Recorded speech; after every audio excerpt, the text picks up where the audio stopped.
রাত তখন ৩টা।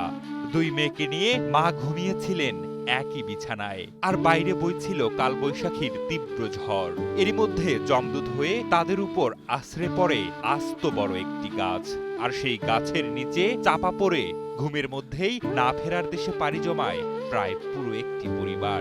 এ যেন এক হৃদয় বিদারক দৃশ্য।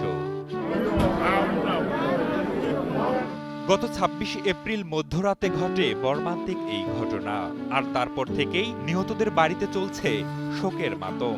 অনুমানিক ৪টে দিক দিয়ে তুফান হয়েছে। ঘরের পাশে মেহগুন গাছ ছিল মোটা।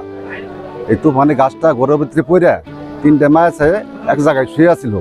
শোয়ার পরে গাছটা পড়ে চাপা খায়া সে আর উঠতে পারে না কেউ।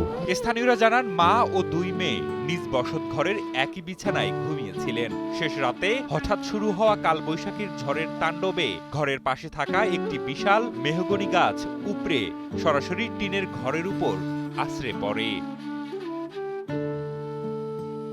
রাতের অন্ধকার ও বৈরী আবহাওয়ার কারণে আশপাশের কেউই তা বুঝতে পারেননি। এতে ঘরের ভিতরে ঘুমন্ত অবস্থায় থাকা ৩ জনেরই গাছের নিচে চাপা পড়ে হয়। এমন মর্মান্তিক ঘটনা আগে এলাকায় কখনো ঘটেনি বলেও জানান স্থানীয়রা। গাছ পড়ে একই পরিবারের ৩ জন লোক মারা গেছে। ঘটনাস্থলে এলাকাবাসী এবং কি ফায়ার সার্ভিস আইসা উদ্ধার করেছে। আইতে ৩টার সময় ঝড় হওয়ার পরে ঘূর্ণিঝড়ে মারা গেছে, গাছ উলগে মারা গেছে ৩টা। তারা একজন মা আর 2টা মেয়ে, তারা খুব অসহায় এক ঘরে আছিল, গাছ উলগে মারা গেছে। পরে সকালে ফায়ার সার্ভিস ঘটনাস্থলে এসে উদ্ধার করে।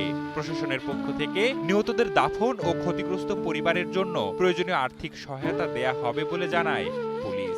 রাত 2:30 ঘটিকার দিকে কালবৈশাখী ঝড়ে মেলান্দ থানাধীন দাগি শাকিনস্ত আব্দুল গনির দোচালা টিনের বসতঘরের উপরে একটি মেহগনি গাছ ভেঙে পড়ে। মেহগনি গাছ ভেঙে পড়াতে বসতঘরে ঘুমন্ত অবস্থায় থাকা মৃত আব্দুল গনির স্ত্রী এবং 2 সন্তান, তারা 3 জন ঘটনাস্থলে মৃত্যুবরণ করে।